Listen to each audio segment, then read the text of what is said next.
يلا يا باشا نجرب. يلا يا باشا، قلنا قبل كده تجارب الفوط دي معلش بقى ما عندناش مكان الواسع. تمام، نجرب بقى الشنطه اللي هم عملوها ديت. تحس ان انت ايه الشنطه دي في الاخر ماشي بيها على البحر. تلم الربع الاولاني ده اهو اهو كده. كلام جميل كلام جميل. وهتجيب دي يا سيدي كده، ويا تجيب دي يا سيدي كده. تعال نفتحها شويه كده اهو. جميل. نحط موبايلنا، كريم بتاع ضهري، حزام. حلو قوي حلو قوي قوي قوي زي الفل. ماشي جميل. ماشي حلو كده حلو. فين بقى منين بيودي على فين بقى؟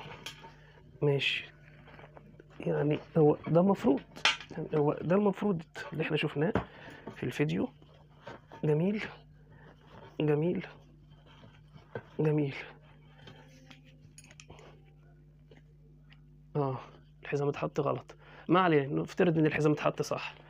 يعني الله الله. طبعا تبقى ماشي كده اهو، شايله شنطتك زي الفل ب2 جنيه ونص، والشنطه فكت في الاخر. مالها يعني؟ مالها الشنط؟ قاعدين في روكسي بيبيعوها ب 100 جنيه وفي العتبه ب 75 جنيه. يا خلاص يعني هعمل شنطتي فوطه وحزامي ايه ده؟ مش الدرجات دي يعني، مش الدرجات دي. نص بلح.